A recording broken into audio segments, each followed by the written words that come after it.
Good morning. It is not yet 6 o'clock and I'm here in my garden for the second garden tour. I'm gonna try and manage the selfie stick and the coffee, but I know at some point I'm gonna have to set the coffee down. But I am excited to do another garden tour. The sky is beautiful this morning, and last week my battery started dying and I rushed over the west end of the garden, so I'm actually gonna start on the west end of the garden today. So here at the west end of the garden, where the raspberries are just loaded, which makes me happy because it was a very, very poor strawberry year for us. So these new green shoots right here, these are next year's bearing canes.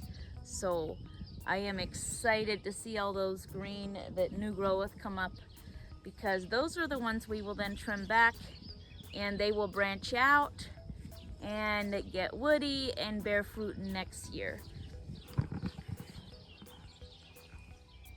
So many raspberries. I'm so excited. And yes, raspberries are a little more work than strawberries, but we'll take them. So here in my cold frame, we've got some lettuce that's bolting and some radishes that are blossoming and giving us some radish pods. So we've been nibbling on those. And back here we have the corn. Last week we talked about, I talked about how the corn, you can really see it from this angle, how the corn here has nitrogen, has a nitrogen issue. Corn is a heavy feeder. It wants a lot of fertilizer. And so we have put some compost on some of these rows. I didn't get over all of them yet, and it actually is making quite a bit of difference. You can see this first row here. I put compost on the end and it is looking better than it did. And that is because I incorporated some straw, so the soil is busy digesting that straw, which makes it makes the nutrients not as available for growing things.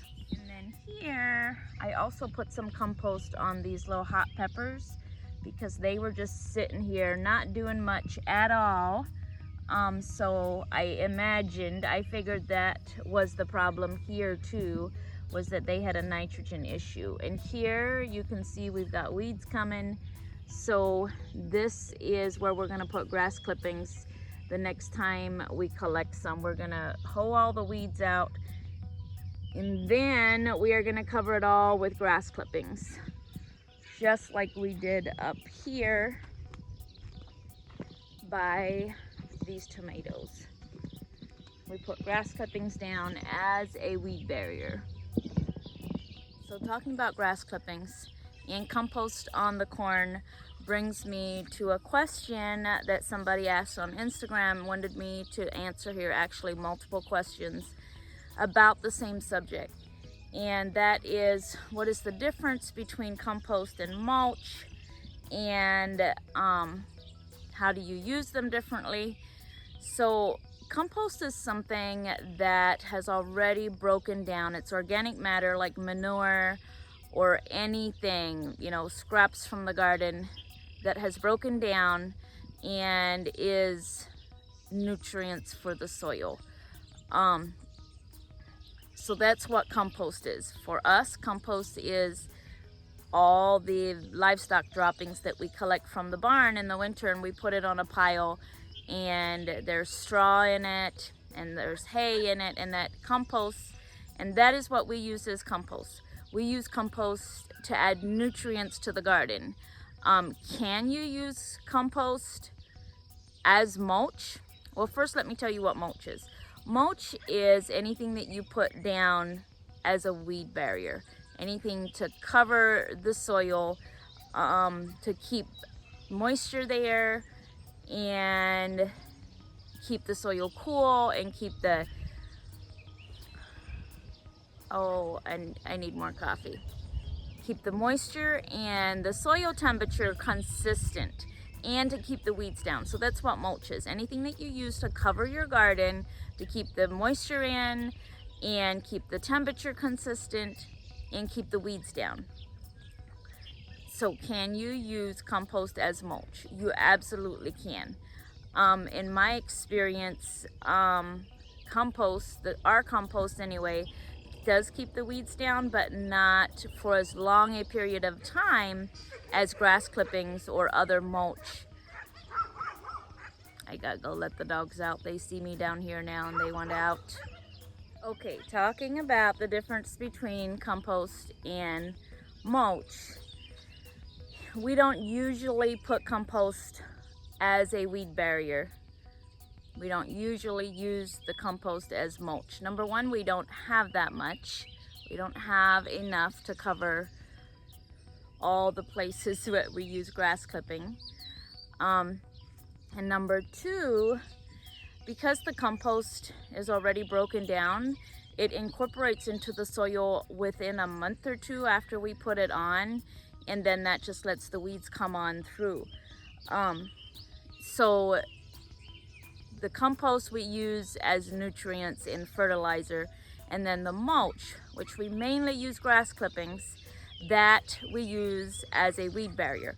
And whenever I talk about using grass clippings as compost, I get so many questions and comments saying, aren't you just putting a bigger problem?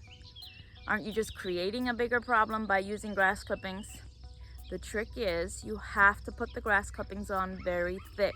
It will compost while it's on the garden, and when something composts, it heats, and that heat will kill any dandelion or grass seed that you collected. Now here, I'm going to show you grass clippings that I just put on yesterday, and you can see how thick I put them on. And there's already some heat there. It's already composting, and that composting process will kill any weed seeds that are in there. So when using grass clippings, no, you don't just scatter them on. You have to pile them on real thick. The other thing that we use as mulch is bark mulch. We get this from a sawmill. They have ground it up and it's already composted a little bit, but it has pieces of wood in it. And I only use the bark mulch in my areas that I know I'm not gonna till, because it has those little bits of wood in it. It's gonna break down much slower than grass clippings. Grass clippings break down. I sometimes have to put more grass clippings on by the end of the summer. So I would say about a month until your grass clippings are incorporated into your soil. And like we talked before, anytime that your soil is busy composting something or digesting something, it is tying up the nutrients in your soil. So I won't till any areas that have grass clippings on until the grass clippings are incorporated into the soil. So something like bark mulch is gonna take at least a year, if not more, to completely be absorbed by the soil. So I don't want to till any areas where I have bark mulch on, because that'll just tie up all the nutrients in my soil, and then next year when I plant things here, they will look like my corn does over there. It'll look yellow. Basically it'll have a nitrogen issue, because the nitrogen will all be tied up in digesting the bark mulch.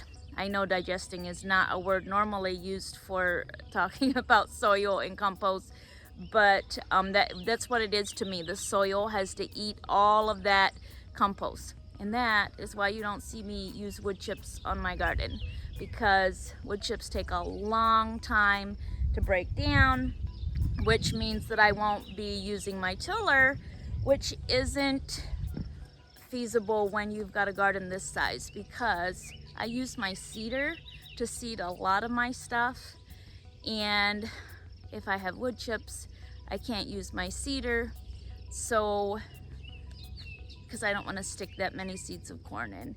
and the same with beans and potatoes. Like, it's just not feasible to cover a garden this size in wood chips and then wait 4 or 5 years for them all to break down into the soil. It just doesn't work for me. Now, I know wood chips are very popular, and I'm probably gonna get some hate for, I know people are always like, why don't you use wood chips? Oh my goodness. Bullet, my dog is just rolling around in the potatoes. Hang on. Bad dog. Bad dog. So, talking about me not using wood chips. People don't like that I don't use wood chips. People are very attached to using their wood chips, but so culturally, in a younger America, gardens were as unique to the country that people came from as homes were. Culturally, they planted their gardens and designed their gardens the way that they did in their old country.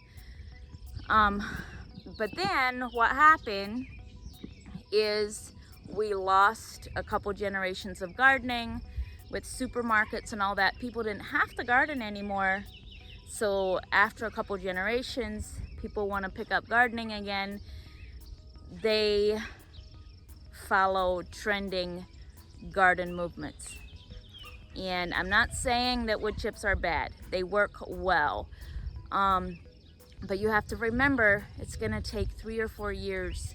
And the bigger those chunks are, the longer it's gonna take for that to break down. Now, normally when your wood chips just sit on top of your soil, it's just using the nitrogen in the top inch or 2 of soil. So once your plants get their roots put down past that stage, they're usually fine and you won't have any issues. You just don't want to incorporate any of those wood chips into your soil. You just want them to naturally compost on top of the soil. Going back to cultural gardens. In the culture where I grew up, in the Old Order Mennonites, they didn't miss a generation of gardening. So their gardens, my garden, are still very, very much like they have always been.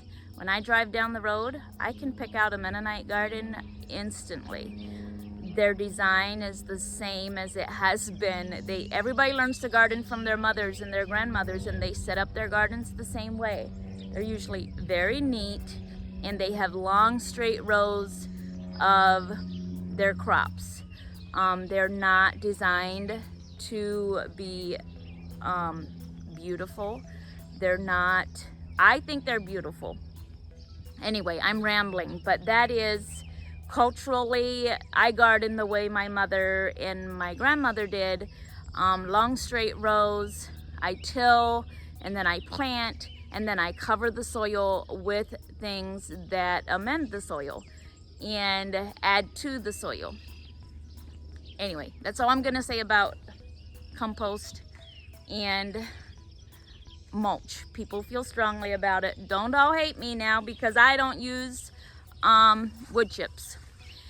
So last week I mentioned that we took suckers off of the corn and then we healed it. And everybody wondered why we heal it. And it's mostly for weed control. Hilling it is for weed control, so we tilled in between the rows and then we weeded on the rows, and then we take that soil and we hill it up, and I'm going to show you here.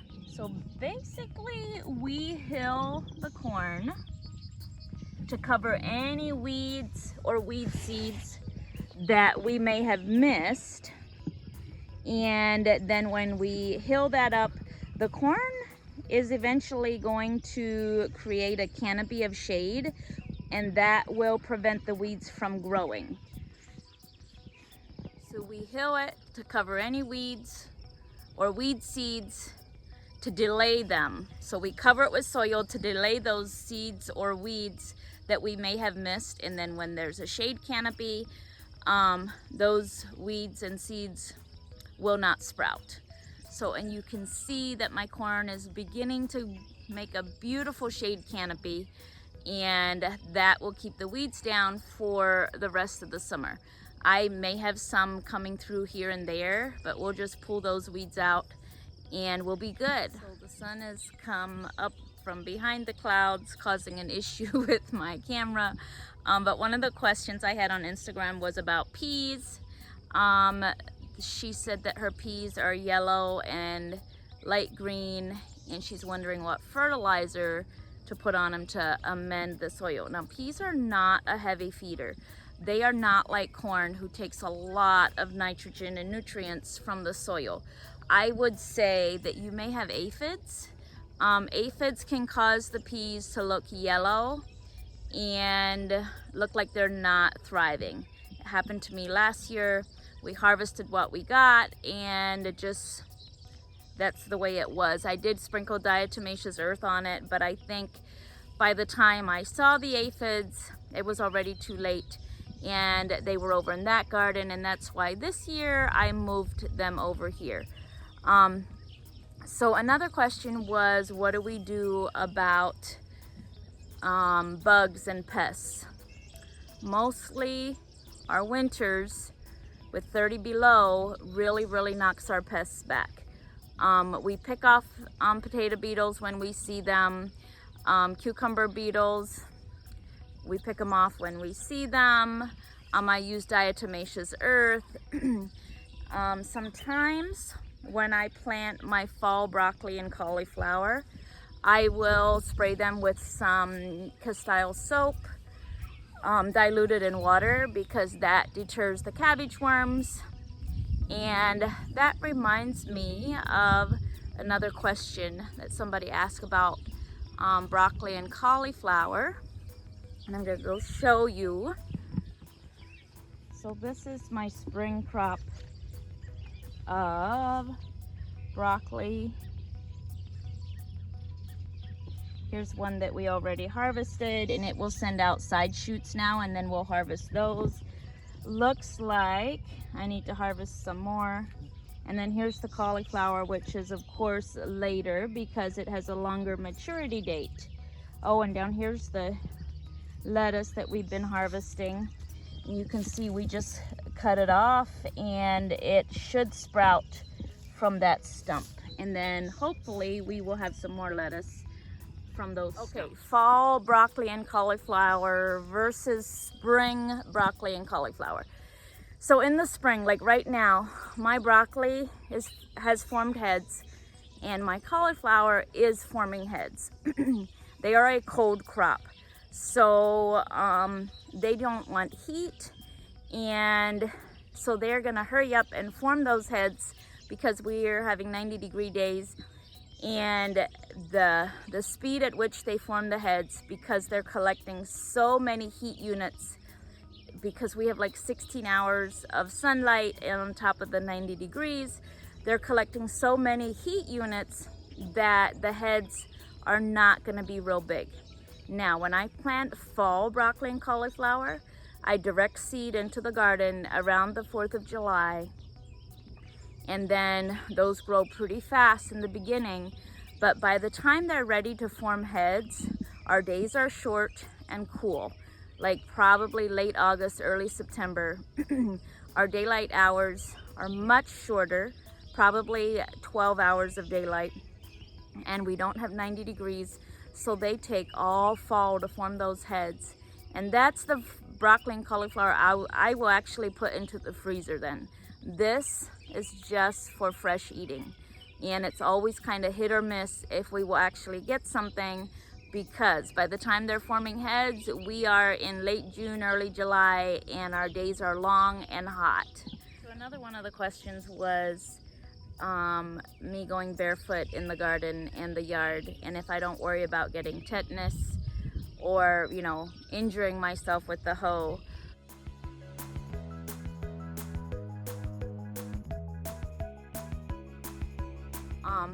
I have, number one, I've been barefoot in the garden my whole life. I probably run barefoot almost every summer of my life. You get used to protecting your feet. You know that they're there, and it's just like protecting your fingers. You get accustomed to not wearing shoes and protecting your feet. And as far as tetanus goes, tetanus is a bacteria, and your body gets immune to bacteria that you're around constantly. I have been working in this soil on this land for over 20 years. I should have a pretty good immunity to any bacteria that is on this farm. So how long do I take suckers and leaves off of my tomatoes? I usually do it until I forget about it. So normally once they start bearing tomatoes, and then I kind of stop taking suckers off or trimming up the leaves from the bottom. Now I did see, I'm gonna see if I can find it. I did spray these for blight last night, and I use hydrogen peroxide, and it will not, hydrogen peroxide will not actually kill the blight, but it'll keep it from spreading. And I saw powdery mildew or some sort of blight on my zinnias, and that made me go look at the tomatoes, because chances are if one thing is suffering from too much rain, then the other plants that are susceptible probably are too. So I sprayed my tomatoes and my zinnias with a hydrogen peroxide mixture, and I will show a slide with the ratios of peroxide to water. I'll show that next.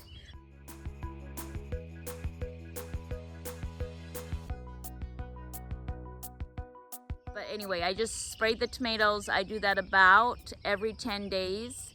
And I'll do it about every 10 days from here until I'm tired of picking tomatoes and I'll just want them to die. And in my experience, that can keep the blight from spreading. So don't worry if your bottom leaves are blight, already have blight, and you're just starting with your spray. You can keep it from spreading. And I'm going to show you what I saw that made me spray. So I saw those yellow leaves on this plant, and I don't know, it could have been from injury, but that really looks like blight to me. I didn't see much on any of the others.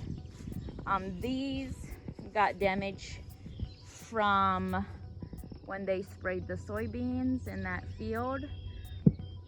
So that's why those are looking so poorly. And then down here on my zinnias, I'll show you what I saw on them. Not so much on this side of the garden because those are planted thinner, but over here where they're pretty thick, I saw this. And it looks like some kind of blight or powdery mildew. So I just sprayed those as well. Okay, one last question, and then I'm gonna wrap it up. So a lot of repeat questions on watering and how to know when to water. And I probably am not the best gardener to ask that because we don't normally have to water our garden here. As long as my grass is green in the yard and not all brown and dry, I don't even worry about watering my garden. So last year when we had a very dry June and July was the first time I watered my garden in 15 years. Now, if you live somewhere where you don't get as much rain as we do, here's what I want to tell you. When you're watering, be careful not to baby your plants or keep them from putting down real deep roots by constant watering. Your plants, if the soil gets dry, they know what to do. They will put their roots down.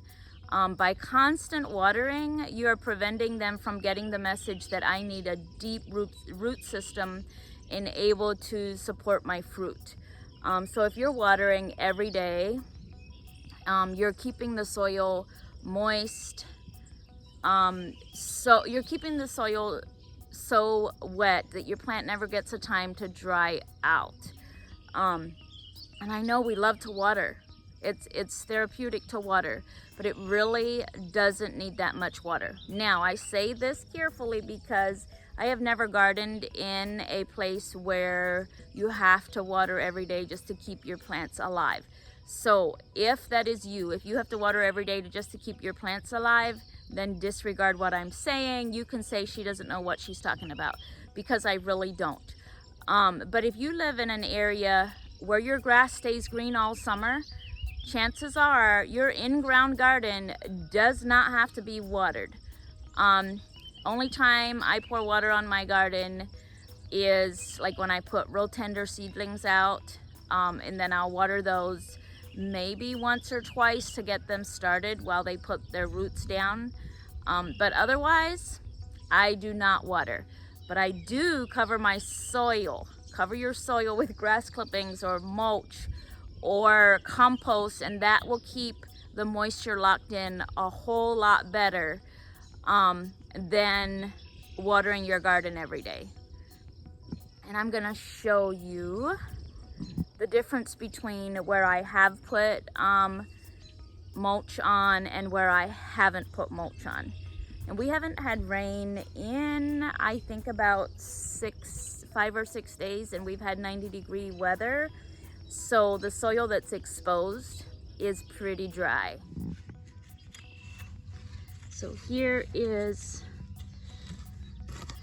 where we don't have any compost or mulch on, and you see there's plenty of moisture down there, but you can see how dry it is. And then here is an area where we have had grass clippings on for about a week now, and you can see how much more moisture is in this soil than where we didn't have it covered.